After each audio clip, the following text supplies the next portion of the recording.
Buenas tardes a todos y bienvenidos a otro martes de coloquio. En esta ocasión tenemos de invitado al maestro Mungo Aitken, y él nos va a hacer una presentación sobre las aplicaciones del efecto Wiener Hopf en acústica canónica, problemas de dispersión. Entonces procedo a leer la semblanza de Mungo y después él puede hacer su presentación. So, I'm going to introduce you to the public and then you can make your talk. Mungo Aitken is a final year PhD student at the University of Cambridge in the UK. He's a member of the Department for Applied Mathematics and Theoretical Physics and is also a member of the Waves and Solid Mechanics Research Group.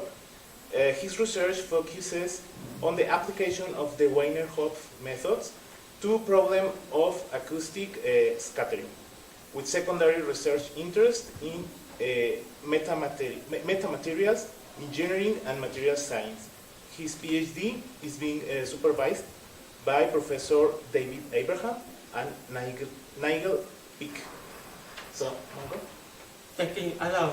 It's good to see everybody here today, and thank you for coming to my talk.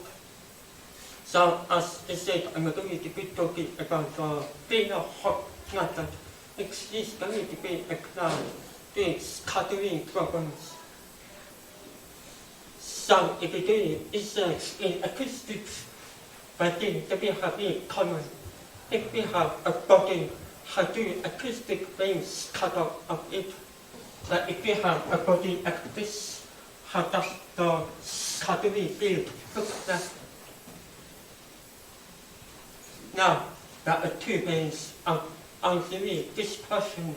The first is if we have the body, they could do experiments on this, like I'm seeing here at UNAM.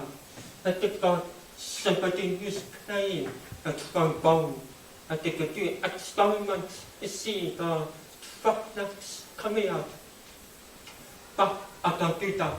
What I do is I do maths where I take an equation and I calculate the equation to see what the scattering field is going to be like.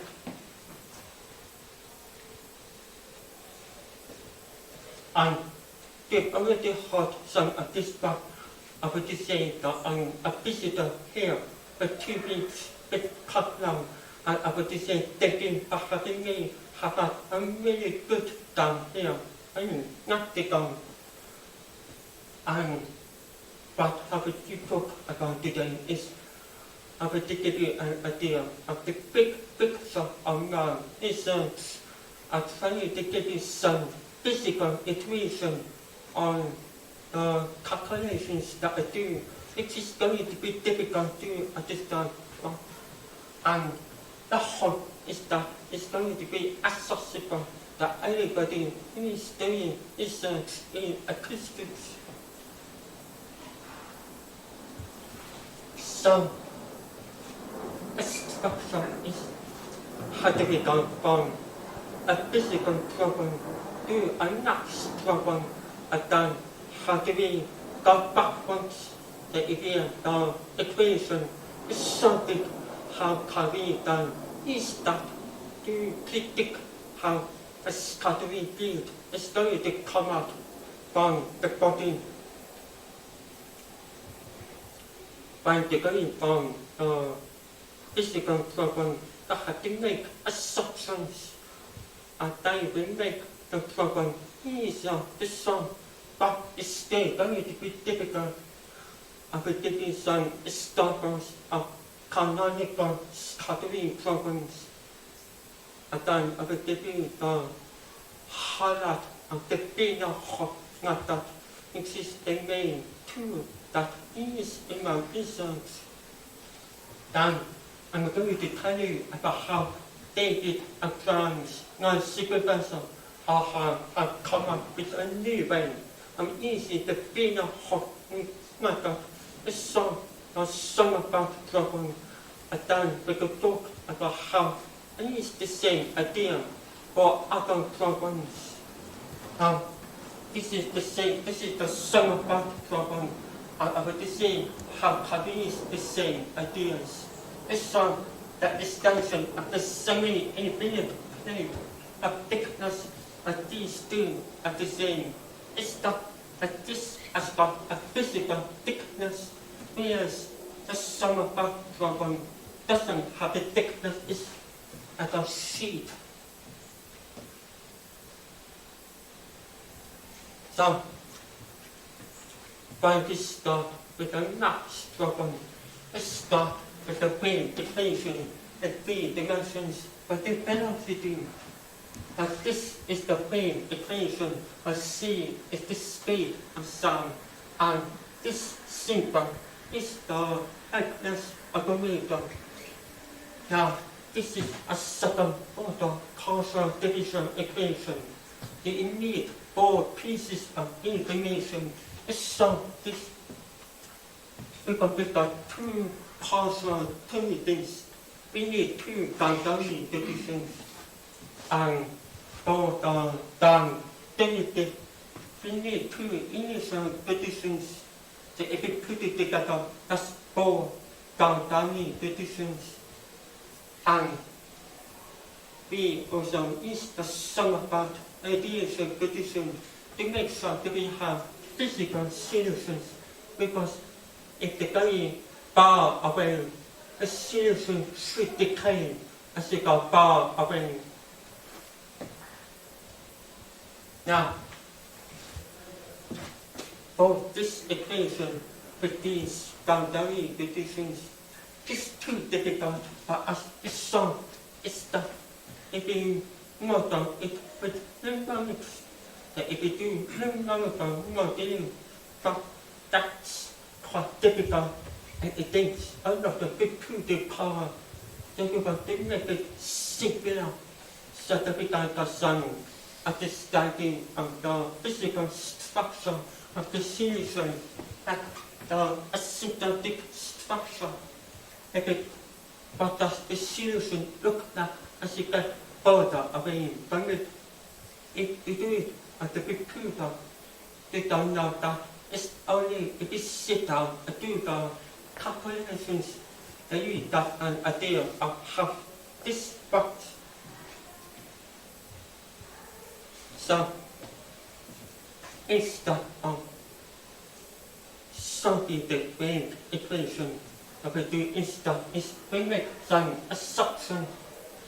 The first assumption that we make is we think the velocity is divided as the gradient of a scalar function. And this is the acoustic potential, and this is a scalar function. So, you can see here, we've got a scalar wave equation instead of a factorial wave equation. The second assumption is that we assume that the potential is time-harmonic, which means that we can write this as the real part of a scalar function of decision times e to the power of minus I omega t, where omega is the frequency. And if you take this expression, if you put this in this equation, the value becomes this, the value becomes minus I omega squared. And if you divide time is omega over c, the value becomes this equation. But this is the Helmholtz equation, which is the same as this when you put this here. One further assumption that we make is the scale of problems. When you know the measures of problem, the value is scale of pain.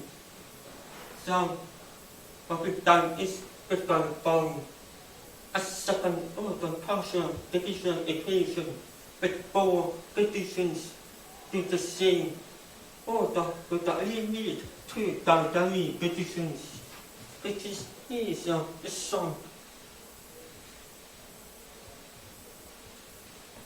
Tapi that at the same we needed for boundary and initial conditions of this such two boundary conditions are bound.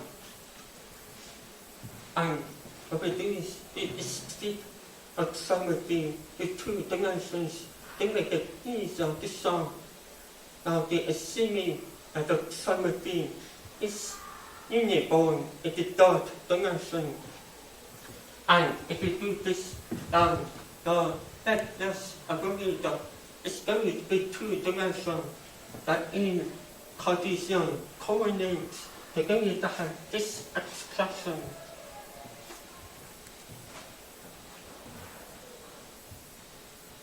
But even with a similar equation, it's still difficult to solve it or some of these. But what we can do is we can now consider singular problems and look at the singular problems.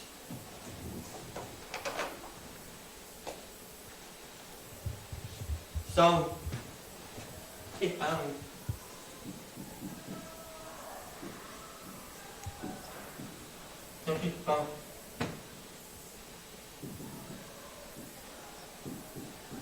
this is the Sommerfeld problems.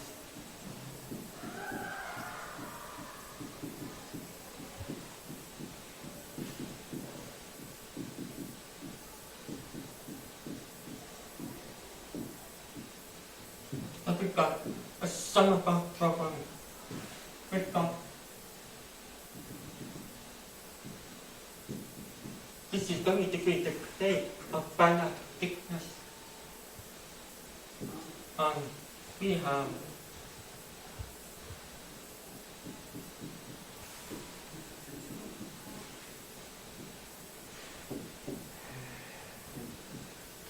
so this is going to be a base, if they have the acoustic wave on it, it's going to hit the tip and it's going to scatter on.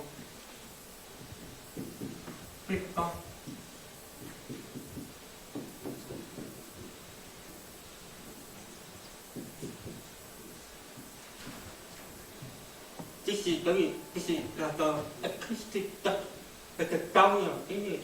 When you send a sine wave, this wave is going to scatter of the tip of the barrier. And then at the bottom, it's going to be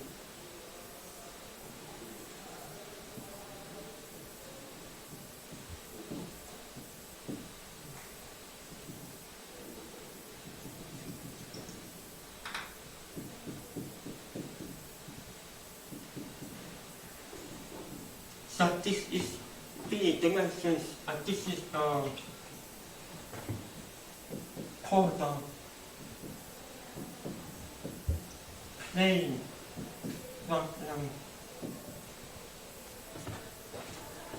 Now these are struggles and scattering problems that we are interested in.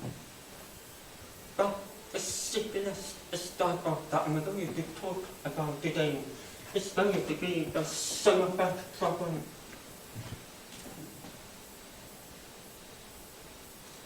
So, this is a well-known problem in acoustic scattering, and many people have studied it in the past in different ways. But the one that I look at is the book by number. That if we look at this book by number, in this book it has a chapter of the Wiener Hopf method. It's easy to solve a Sommerfeld problem.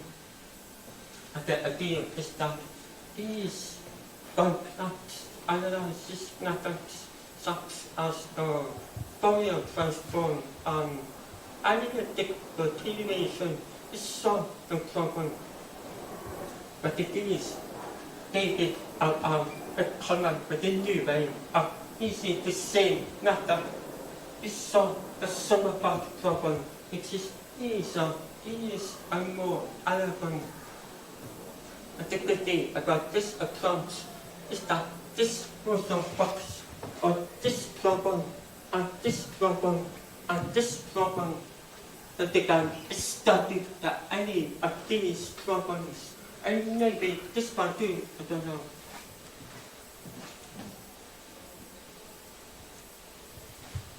So,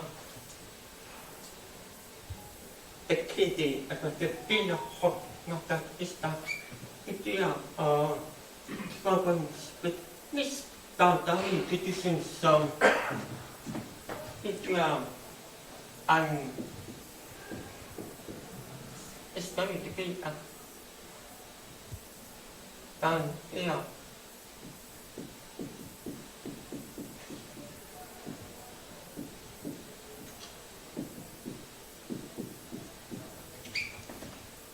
If there are a boundary condition here, it depends on bound, and then on this side is no longer derivative of bound, and there will be the next boundary conditions. And it relies on the properties of the Fourier transform. So, if we define a function of the positive real line, that the Fourier transform as known singularities in the upper half plane zone.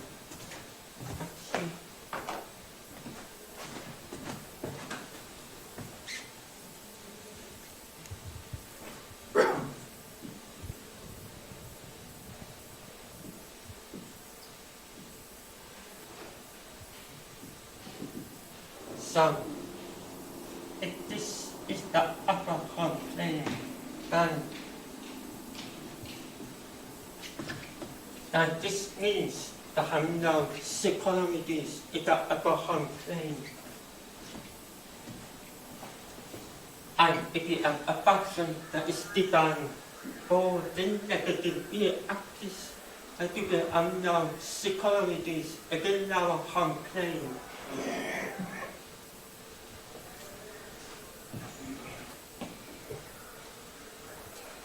So what we do is, with the Helmholtz equation, we take the Fourier transform of the equation to get a second order division equation for capital bound. But we define this function, and then if we don't know the boundary conditions, we just set the boundary conditions equal to unknown functions such as f of x or g of x. Then you take the Fourier transform of those boundary conditions to get an expression for capital bound, and the expression for capital bound is usually unknown functions such as big F plus or big T minus. This is an example of what you could see if you take the boundary conditions and you apply this. But these we don't know. But this is, the question is, how do we compute this function? What we do is we formulate the Wiener Hopf equation by eliminating the boundary conditions. So, it gives you a simple example. Now, this we don't know, but this is this minus this, and this is positive because this and a singularity at minus cos theta naught exists in the lower half plane, and then now singularities in the upper half plane.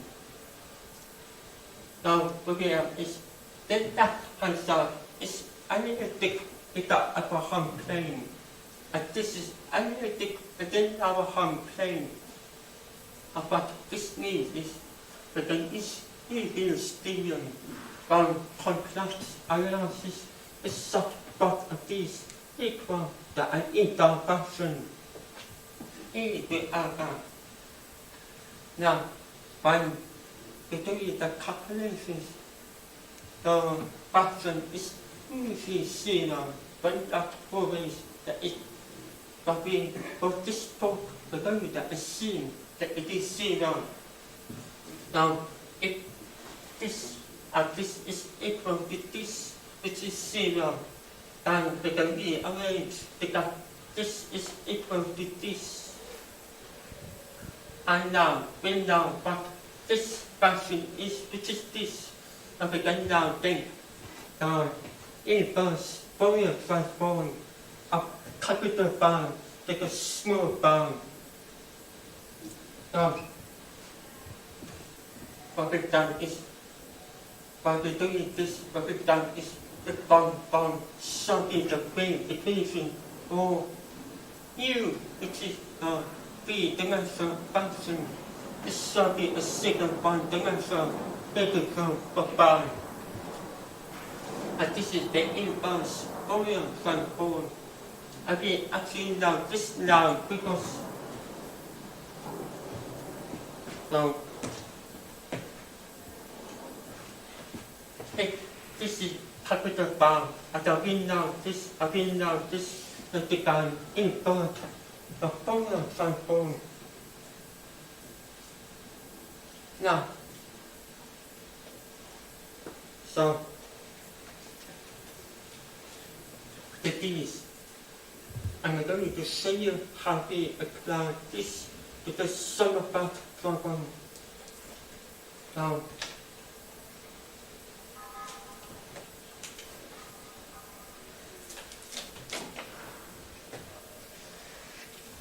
but the first step in our approach is we take the total acoustic potential into the incident potential and the scattering potential for one greater than zero.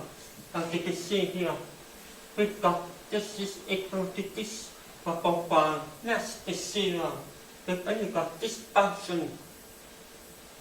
As you can see, that we're going to have a discontinuity with the potential at 1 equals 0.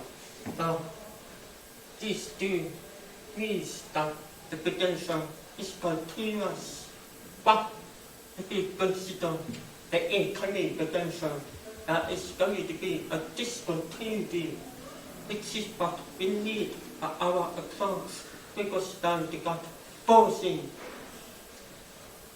If we define the incoming potential as this, but this is the incoming potential, and this is its active bound.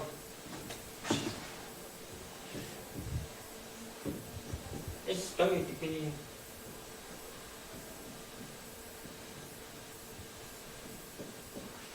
so this tone is going to be this tone, and this tone is going to be this tone.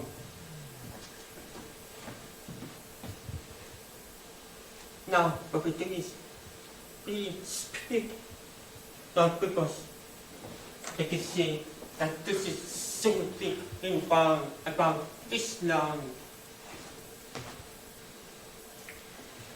What we do is we split the total potentials into even and odd potentials.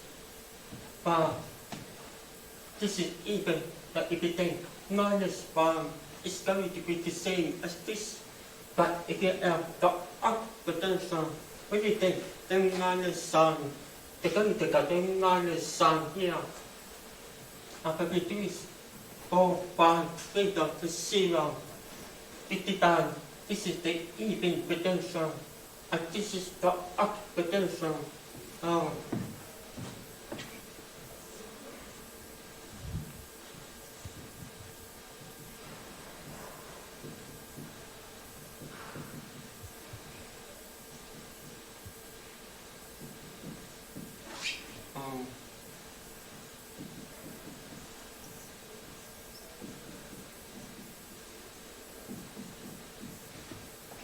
Apa akan start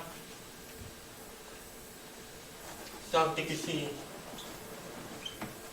this is going to be the same as this, but for one less the zero, maybe and this and this are going to be the same, but then here, because this is up, they're going to become a minus sign. Down.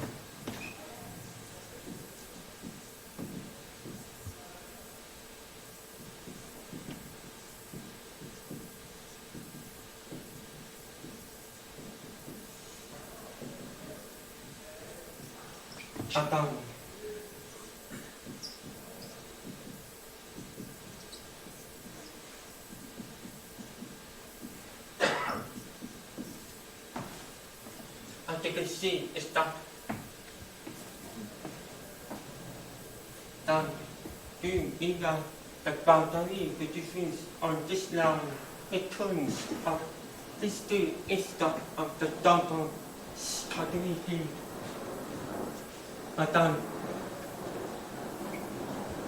Because so the even up problem separating instead of ability to solve the whole problem.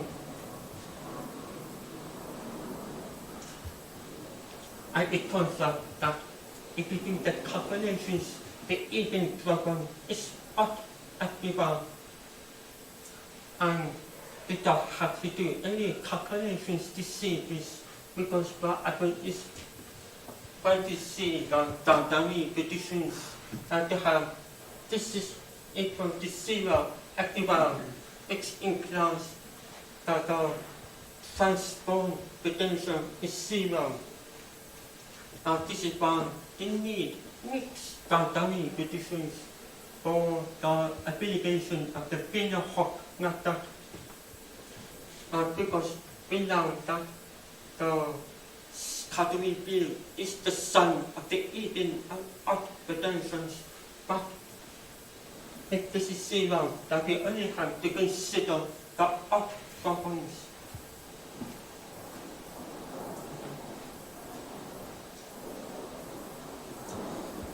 So now, when you solve the odd problems, you have these the information on the even problem. I pick up a positive of the boundary line. And because this is odd, the only and to consider 1 greater than 0.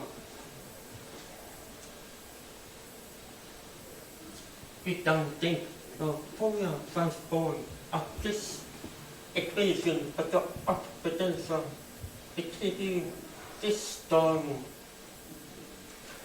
I can do a cloud the boundary conditions, which is this is equal to this term of 1 equals 0. Because this term, the total scattering field is the same as this. And we know all of this is stuff but this form. We don't know what this form is.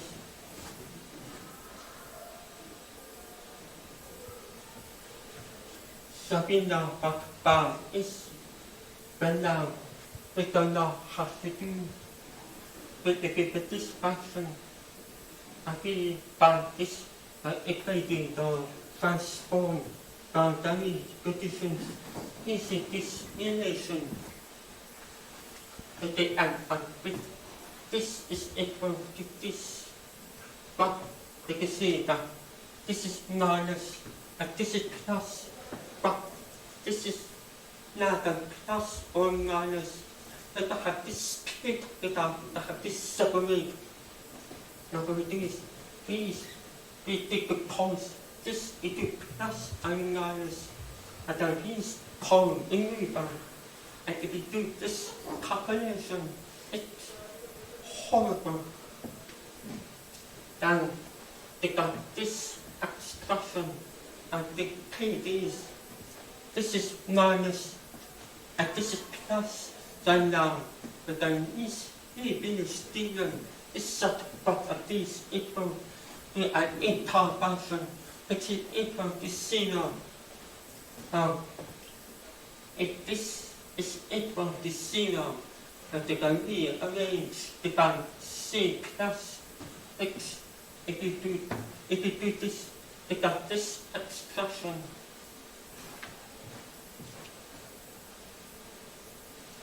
so now if this substitute this value is C plus it is down here goes transform and because this here goes transform and the total Scotty field for one greater than naught is then going to be this is going to be the incoming plus effective plus this which is the Scotty field.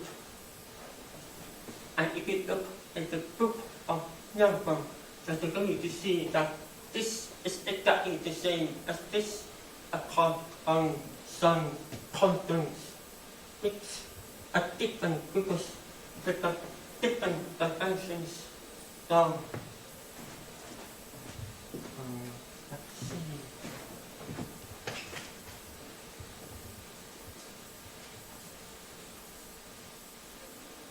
Some number is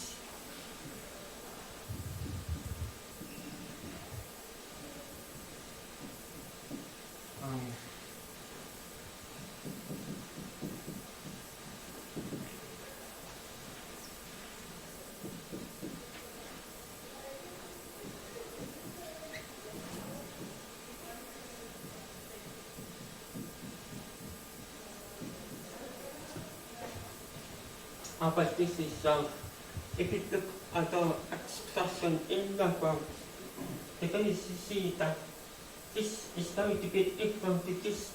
That if you put this in that, you're going to get the same as in number. And then this equation is easy to evaluate, easy to method and state this one.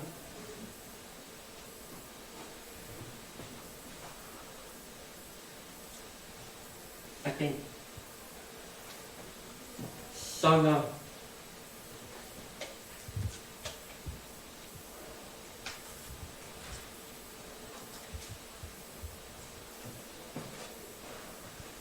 we can apply the same method to other problems such as the height of banner thickness. But you can see this is the same as the Sommerfeld problem, but it's got physical thickness, and this is an extension.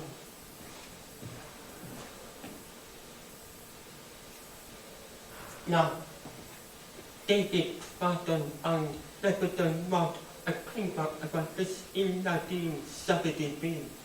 A particular force that is seen along frequency is seen when this is very small, that they can epsilon, that they can expand it as an asymptotic expansion. But this is only valid within the frequency regime. And what we do is, when we apply our method with this value, is the same idea of separating this into the even and odd components. But the mass is horrible. This time, the even problem is non-zero. But we are going to worry about that here. It's too much. So, for the odd problem,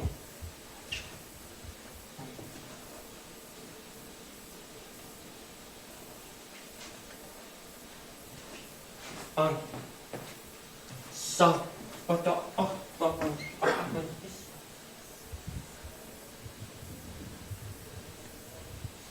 this is all so we got two regions, and this is the first region, and this is the second region. So we consider each and then separating. And then if we do the maths, or that if we do the maths for this region, and we got this expression for the inverse Fourier transform, but for this reason, it is the same as in the Sommerfeld problem. Because you take up this, and you can see that this is the same abstraction as for the Sommerfeld problem. But now, the only difference is that this function depends on the thickness, and we add up with this horizontal abstraction. But it is, as you take h, you see now, and this function is going to be done with this function which we've seen before, and this horizontal, as we take the limit of h to 0, that this is going to become 0, and they actually recover a Sommerfeld problem. So what I've done is I'm taking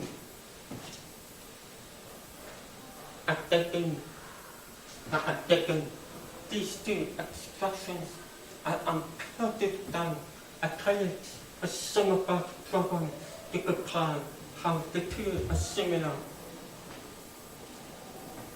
That I'm making consider to compare bar with the Sommerfeld problem at the plate of finite thickness, the small height of what happens is as you are close to the plate that are going to look different because they can see the effect of height more easily as you go closer to the origin. But as you go further away from the origin, the clouds are going to be more similar because as you go down, so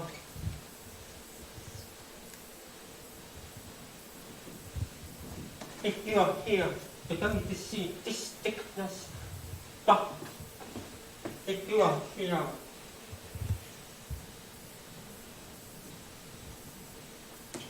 that the thickness is going to look very small and you can't see it easily.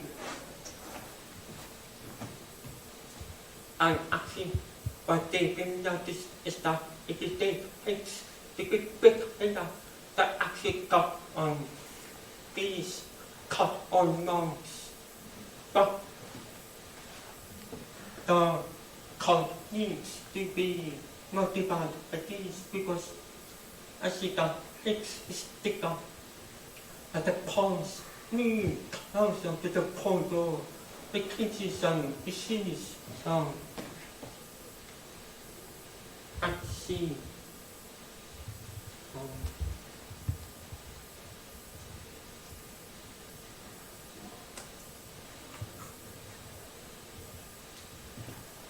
But you can see for H is 0.7 which is a smooth thickness, and R is 2, which is pretty close to the plate. And they're going to see there's a difference between the two. This is the Sommerfeld problem, and this is the plate of finite thickness. But as you go further and further away from the plate, you see that they started to look more similar to each other. And as you keep very further away, before it's done, that you can see it's starting to look very similar to each other. And then for it's 20 bar. You see that agreement is getting better and better between the two. And then eventually, if they can do 100, it's difficult to tell the difference between the two because they sound similar. So, what I've done is, as all close, the two plots look more similar because the effect of the plate thickness becomes smaller with the distance. And so here I say that when the numerical issues with the poles crossing the corridor, I can show you that as well.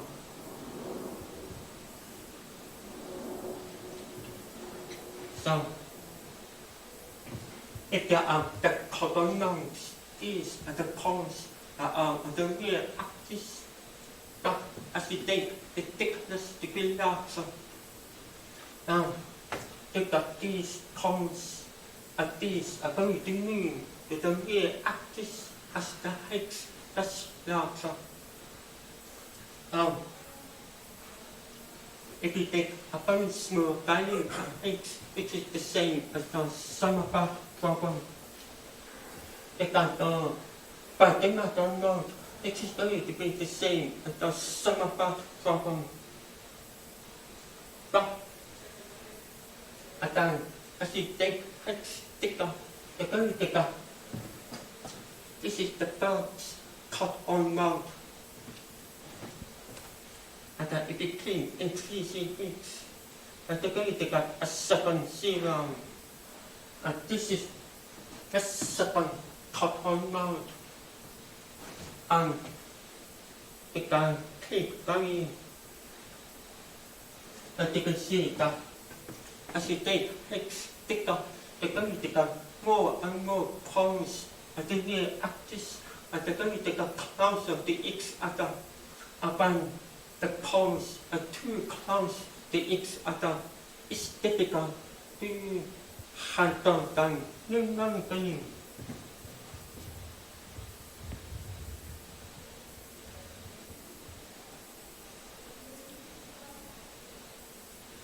And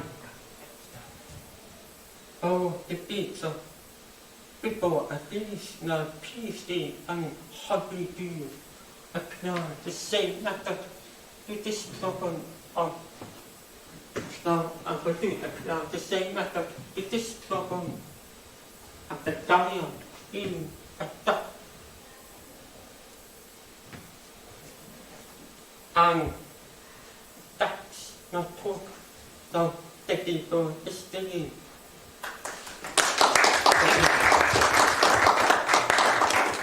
Thank you, Mungo, for your presentation. Now, floor is open for questions. Any question or comments? Pablo? Yeah. So, for those of us who read Noble many years ago, Yeah. what is the main point of departure between your method and Noble's? That it's that approach, if it doesn't, that you have to do some horrible stuff with the deformation of the corridor. Okay. And that have to consider the reduce. If you consider he doesn't split a problem, it is the even of odd problem. Yes, we do, and that's the key difference.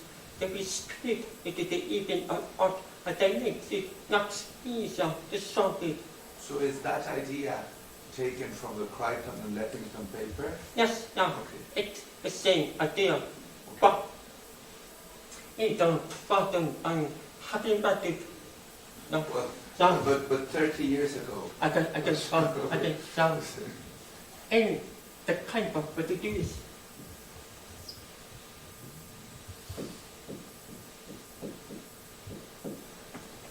In the paper, I have no bullshit on this base of the plate. But the reduce will be what we do is will be say this is equal to this, but they got this and the community got a discontinuity, and that actually finds that switches the forcing from here to here. Now, instead of the bossy tone of this base, I have the bossy tone of this line, and that allows you to apply the Wiener Hopf method.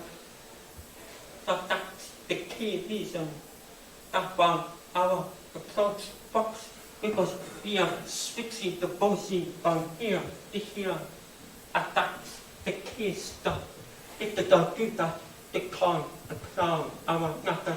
But that's the key difference between the two. We have another question. In the problem you are describing here, the incoming and reflected waves or functions, they are coming with they have the same velocity, right? Yeah, I can't hear you. So in the problem you are depicting there, the incoming and reflected signals, they are traveling with the same speed. Yeah. Though, if you are introducing scattering, wouldn't it be the case that in some situations, more realistic, you will have that the speed will not be the same?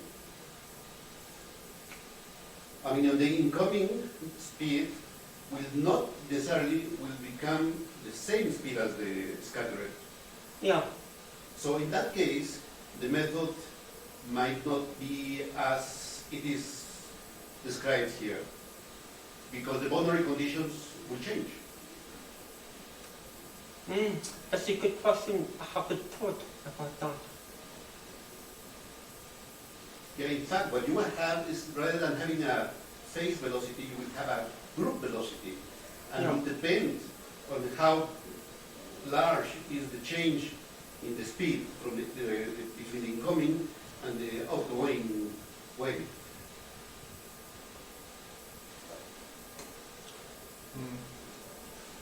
Yeah. Later. Yeah. I don't think it's exactly that. Okay. We have another question, comment? No questions? Okay, so one more question. But the height, if it's small or big, surely does depend on the velocity of propagation. Yes. What is the range of?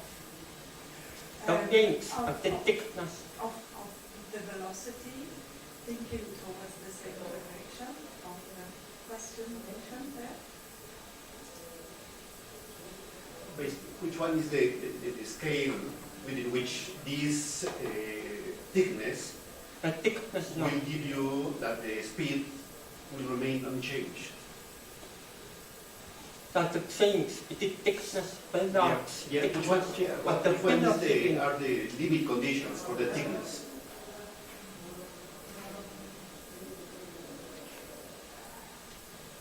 So can I have a very large thickness or just small compared with the wavelength, compared with the... What is the condition for the thickness? To keep... They can make it any thickness they like. It doesn't have to be a smooth thickness. They can make it because... yeah.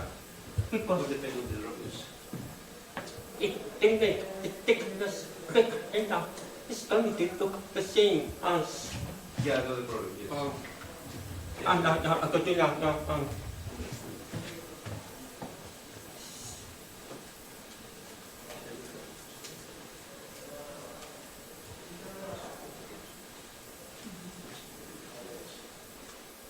So, if they are the plate,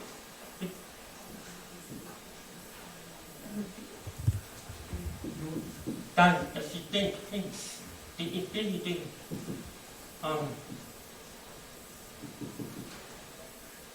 if you think the limit of things, the ability to go into that, Yeah. and this is